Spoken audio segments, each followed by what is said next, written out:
देखो बाबू, हम लोग पढ़ रहे हैं आज क्या चीज, स्टेनिंग ऑफ सेक्शन। कल फ्लोटिंग सेक्शन पढ़ लिए थे, ठीक है। मतलब स्लाइड पे कैसे जो भी माइक्रोटोमी किए हुए हैं तो टिश्यू सेक्शन को क्या करते थे, उस पर ग्लाइड ऑफ करते थे, ठीक है। उठा लिए, उसके बाद क्या किए हम लोग बताओ,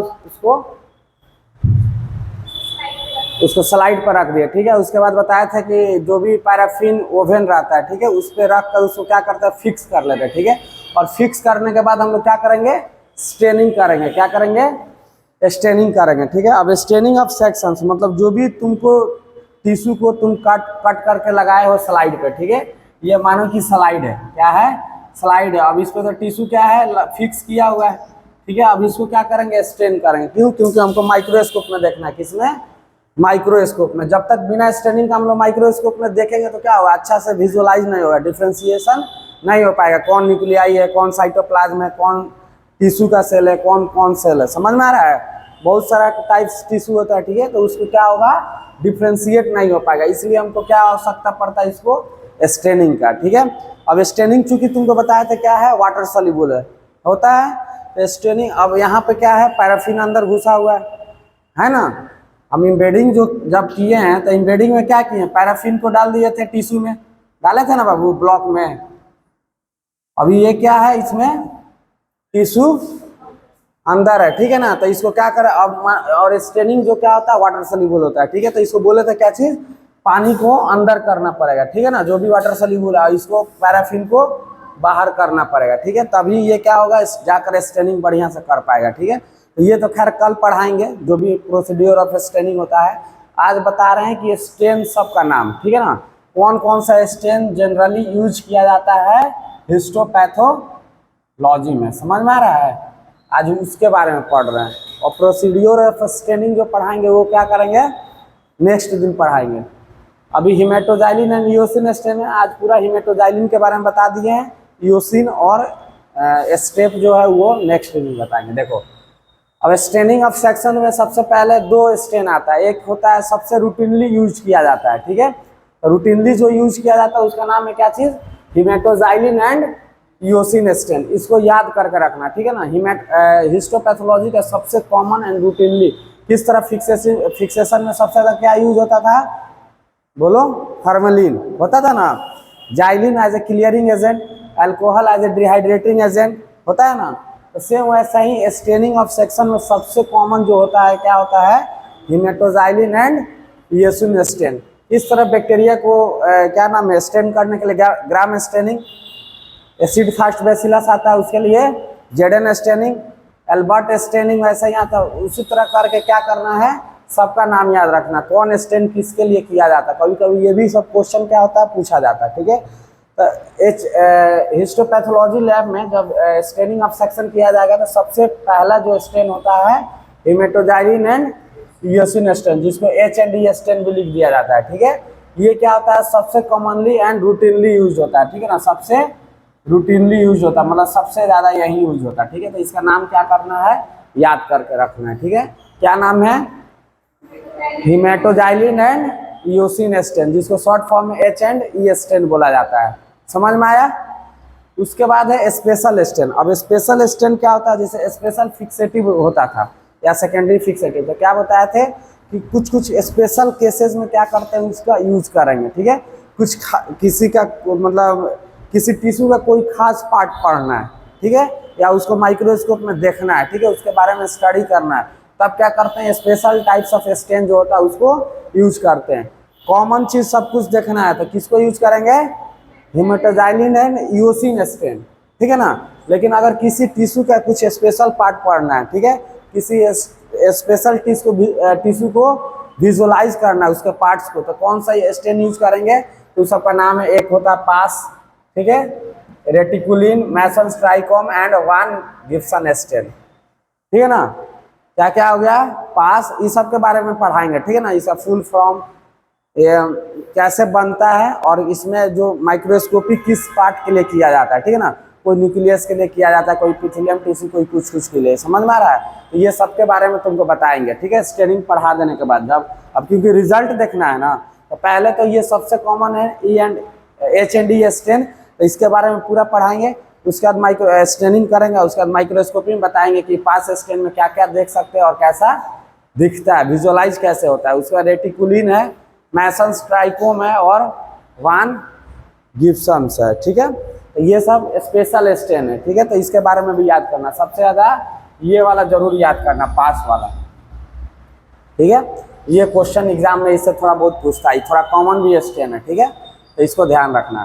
तो स्पेशल स्टेन में क्या है, sometimes employed to detect special features, कुछ टिश्यू के स्पेशल फीचर्स के बारे में स्टडी करना या विजुअलाइज करना है तो स्पेशल स्टेन का यूज करते हैं। स्पेशल स्टेन का एग्जाम्पल है पास हो गया, रेटिकुलिन हो गया, मैसन्स ट्राइकोम हो गया, वान गिब्सन्स स्टेन हो गया, ठीक है। तो पास stand, reticulin stand, masons trichome और वान गिब्सन स्टेन, ठीक है, याद रहेगा ना। तो ये स्पेशल हो गया, ठीक है ना, हमेशा यूज नहीं करेंगे। टिश्यू का कोई पार्ट के बारे में विजुअलाइज करना, कुछ स्पेशल फीचर्स उसके बारे में पढ़ना, तभी सबका यूज करेंगे। अब किस स्पेशल फीचर्स के लिए कौन सा स्टेन यूज करेंगे ये थोड़ा बाद में पढ़ाएंगे, ठीक है, 2-3 लेक्चर बाद। तो इसको सिर्फ अभी यहाँ पर देख लो। उसके बाद सबसे पहला क्या है, हेमेटोजाइलिन एंड इयोसिन स्टेनिंग, ठीक है। तो हेमेटोजाइलिन एंड इयोसिन स्टेनिंग है ना, तो तुम इसको यहाँ पे हेमेटोजाइलिन शिफ्ट कर लो, ठीक है ना, ये गलती से लिखा गया। अभी तुमको सिर्फ पढ़ा रहे हैं हेमेटोजाइलिन के बारे में, ठीक है ना। हेमेटोजाइलिन क्या होता है, कैसे बनता है, ठीक है। उसके बाद पढ़ाएंगे इयोसिन के बारे में कल, ठीक है। तो सिर्फ ये हेमेटोजाइलिन के बारे में यहाँ तक, ठीक है। अब देखो हेमेटोजाइलिन नेचुरल है, क्या है, नेचुरल है। ये क्या होता है, नेचर के द्वारा प्राप्त होता है एक ट्री से जिसका नाम है हेमेटोजाइलोन कैपेचिनम, क्या है, हेमेटोजाइलोन कैपेचिनम, ठीक है ना, जो मैक्सिको के जंगल में पाया जाता है, ठीक है। मैक्सिको देश है, उसके जंगल में क्या होता है, एक ट्री पाया जाता है वहाँ पे बहुत सारा, जिसका नाम है क्या चीज, हेमेटोजाइलोन कैपेचिनम, ठीक है। तो ये ट्री का नाम याद रखना, यहाँ से क्वेश्चन पूछा जाता है, ठीक है। पूछा जाता है क्या चीज कि हेमेटोजाइलिन जो होता है, हेमेटोजाइलिन स्टेन, ठीक है ना, कहाँ से प्राप्त होता है, कहाँ से ऑब्टेन किया जाता है, ठीक है, कहाँ पाया जाता है। तो कहाँ पाया जाता है, एक ट्री से, ठीक है, जो कहाँ है, मैक्सिको में, जिसका नाम है हेमेटोजाइलोन कैपेचिनम, याद रहेगा ना, हेमेटोजाइलम कैपेचिनम। तो इसी से हेमेटोजाइलिन नाम पड़ गया, ठीक है। तो हेमेटोजाइलिन कहाँ से नाम पड़ा है, उसके जो सोर्स है, ठीक है। तो जिस पेड़ से मिलता है, ठीक है, ऑब्टेन किया जाता है, प्राप्त किया जाता है बताओ हेमेटोजाइलोन कैपेचिनम, ठीक है। तो उसी के नाम पर क्या पड़ गया है, हेमेटोजाइलिन स्टेन, समझ में आया। उसके बाद क्या है, हेमेटोजाइलिन ऑन ऑक्सीडेशन। अब देखो, अब जैसे ही उसको ट्री से निकालते हैं नेचुरल, तो क्या होता है, यूज नहीं कर लेते, ठीक है। कोई भी रॉ मटेरियल जैसे रुआ ही निकालते हैं, मानो कि कॉटन का प्लांट है, उसमें से क्या करते हैं, रुई निकालते हैं ना। अब रुई निकाल कर क्या करते हैं, उसको पहन लेते हैं, क्या करते हैं, उसको बहुत सारा साफ सफाई किया जाता है, उसको बुना जाता है, कपड़ा बनाया जाता है, तब ना यूज करते हैं। या कोई भी चीज़ करेगा तो नेचुरल प्रोडक्ट को डायरेक्ट हम लोग, ये सब क्या होता है, बहुत सारा चीज़ को यूज नहीं करते, उसे क्या करते हैं, कुछ ना कुछ मशीन में ले जाकर उसका क्या करते हैं, रीडिफाइन करते हैं, रिफाइनिंग करते हैं, उसका फैब्रिक्स बनाएंगे तब ना पहनेंगे। तो सेम ऐसा ही जो है हेमेटोजाइलोन कैपेचिनम, ठीक है। तो इससे जो निकलता है क्या चीज, हेमेटोजाइलिन, तो उसको डायरेक्टली यूज नहीं किया जाता, उसको क्या किया जाता है, ऑक्सीडाइज कराया जाता है, ठीक है। तो हेमेटोजाइलिन ऑन ऑक्सीडेशन बिकम्स हेमेटिन, ठीक है। इसको क्या किया जाता है, ऑक्सीडाइज कराया जाता है, और ऑक्सीडाइज जैसा ही करेगा तो एक बन जाता है हेमेटिन, ठीक है। एक केमिकल बन जाता है जिसका नाम है क्या चीज, हेमेटिन, ठीक है ना। वही क्या होता है, एज ए स्टेनिंग में यूज किया जाता है, ठीक है ना। तो हेमेटोजाइलिन डायरेक्ट जो निकलता है किससे, हेमेटोजाइलोन कैपेचिनम से, तो उसको डायरेक्ट यूज नहीं करते, उसको क्या करते, पहले ऑक्सीडेशन करवाते हैं, क्या करते हैं, ऑक्सीडेशन करवाते हैं। उसके बाद इससे जो बनता है हेमेटोजाइलिन से एक केमिकल जिसका नाम है हेमेटिन, ठीक है ना। कि कैसे बनता है, ऑक्सीडेशन से, रिडक्शन से नहीं बनता, किससे, ऑक्सीडेशन से। तो ध्यान रखना कि हेमेटोजाइलिन को जब ऑक्सीडाइज किया जाता है तो एक केमिकल बनता है जिसका नाम है haematin, which is the essential element of staining, ठीक है। वो क्या है, स्टेनिंग का एक इसेंशियल एलिमेंट है। हेमेटिन क्या करता है, जो सेल न्यूक्लियाई है, तो जो भी टिश्यू में न्यूक्लियाई रहेगा ना या सेल में न्यूक्लियाई रहेगा उसी को क्या करता है, ये स्टेन करता है। समझ में आया? तो हिमेटोजाइलिन सबसे पहले एक पेड़ से निकलता है, ठीक है, नेचुरल है, जिसका नाम है क्या चीज, हिमेटोजाइलन कैपेचियनम, ठीक है, ये मैक्सिको के जंगल में मिलता है। उसके बाद क्या है, हिमेटोजाइलिन को क्या किया जाता है, ऑक्सीडेशन कराया जाता है नेचुरली निकाल कर, तो एक केमिकल बनता है जिसका नाम है हिमेटिन, ठीक है।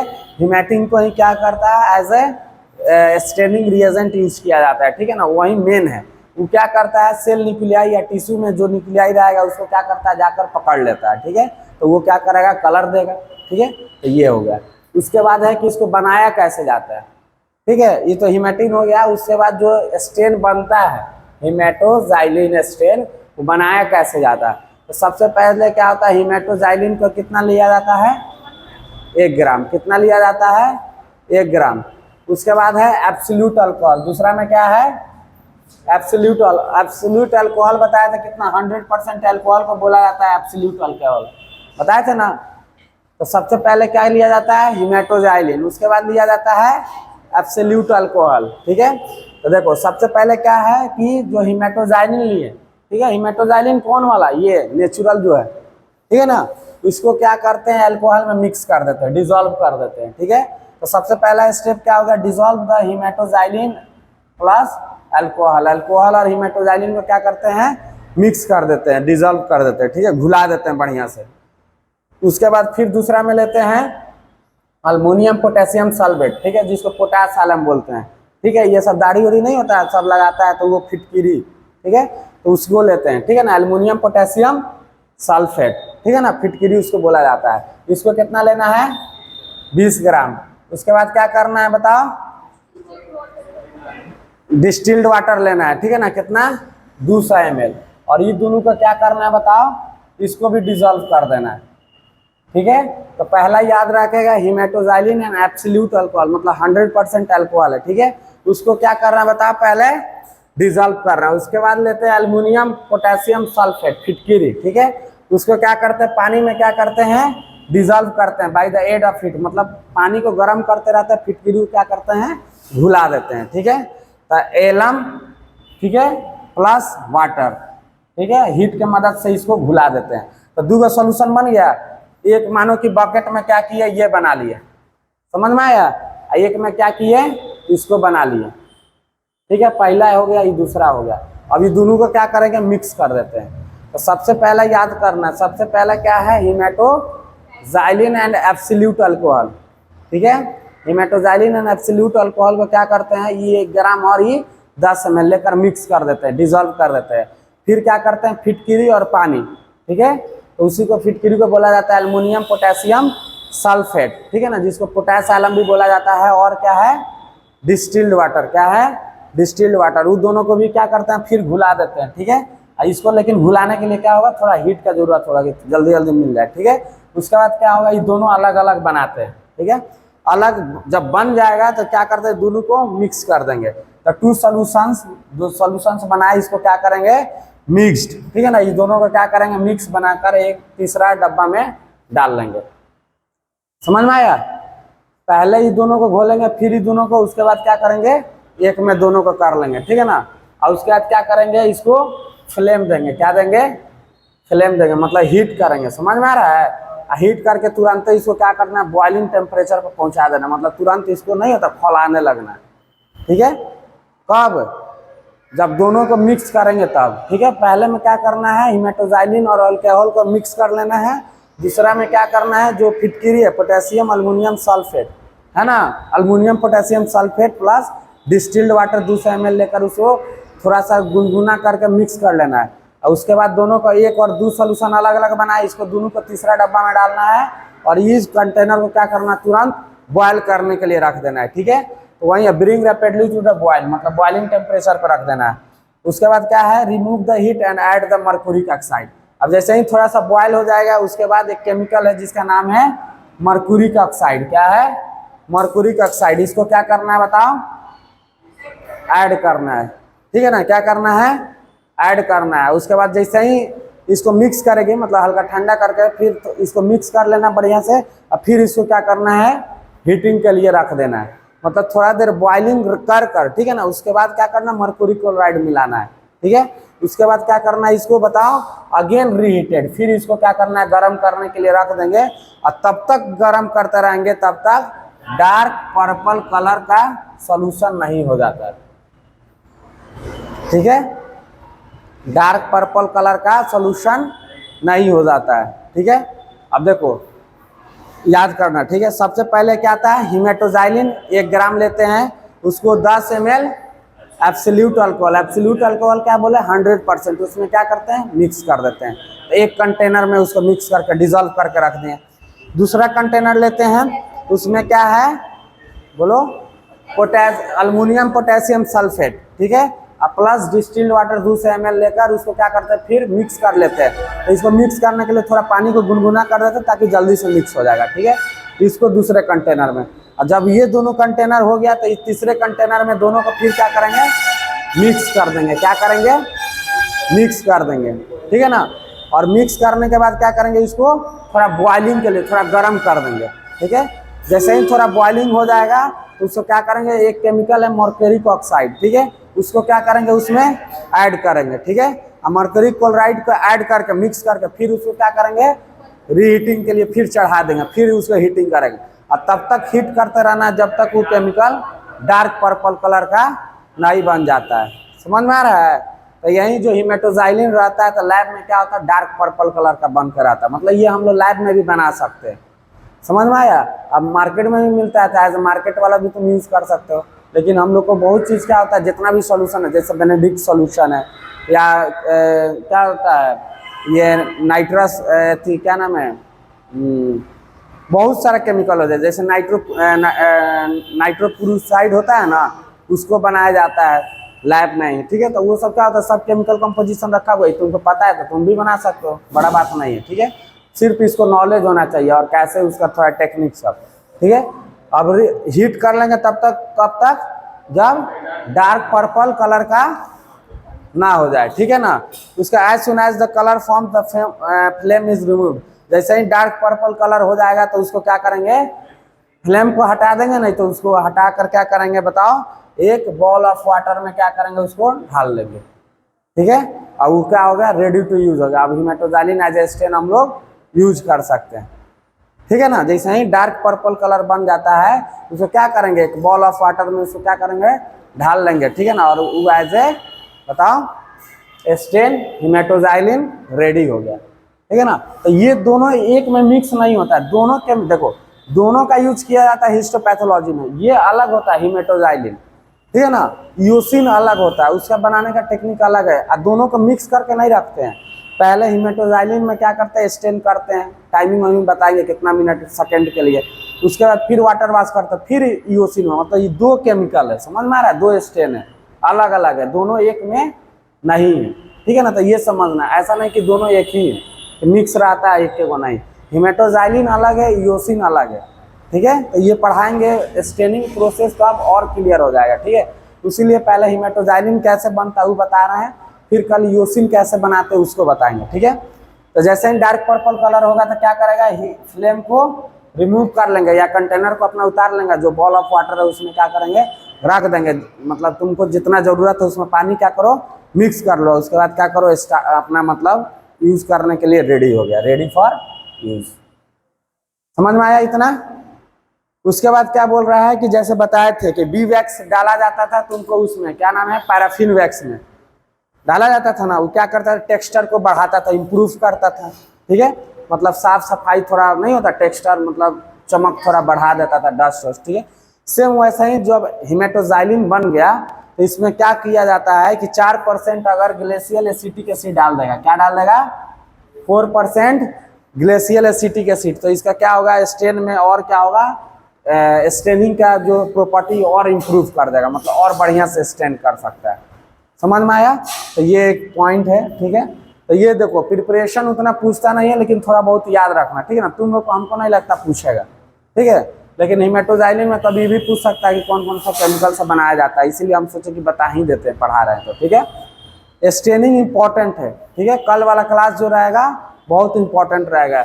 ये एक क्वेश्चन यहाँ से पूछता है, बहुत सारा एग्जाम में पूछे हुए, कि हीमेटोजाइलिन जो होता है एक ट्री से निकलता है जिसका नाम क्या है बताओ, हीमेटोजाइलोन कैपेचियनम, ठीक है ना। कहाँ पाया जाता है, मैक्सिको में, ठीक है। ये भी क्वेश्चन पूछता है, सेकेंड वाला लाइन है कि हीमेटोजाइलिन जो होता है ये क्या होता है, पहले ऑक्सीडेशन कराया जाता है, हीमेटिन बनता है, वही क्या करता है जे स्टेनिंग में केमिकल रिएजेंट यूज होता है। उसके बाद ये जो क्या चीज को, हीमेटिन जो होता है वो किसको लेता है, सेल न्यूक्लियाई या टिश्यू में जो न्यूक्लियाई रहता है उसी को पकड़ता है, ठीक है ना। और इसके बाद प्रिपरेशन है, ये समझ में आया, तो इसको पढ़ लेना, बढ़िया से लिख लेना, ठीक है ना। इसको पढ़ कर आना, फिर कल ईओसिन का सेम ऐसा ही बताएंगे वो कैसे बनता है, ठीक है। और उसके बाद स्टेप्स ऑफ स्टेनिंग, ठीक है। सबसे पहले क्या करते हैं, टिश्यू को डिपैराफिनाइजेशन करेंगे, ठीक है। उसके बाद वो सब स्टेप सब बताते चल जाएंगे। और उसके बाद लास्ट में है माइक्रोस्कोपी। माइक्रोस्कोप में क्या क्या देखते हैं, तो कैसे कैसे पता चलता है। और उसके बाद स्पेशल टाइप्स ऑफ स्टेन, ठीक है। तो इसको आज खत्म हो गया, इसको पढ़ कर आना, चलो ठीक है।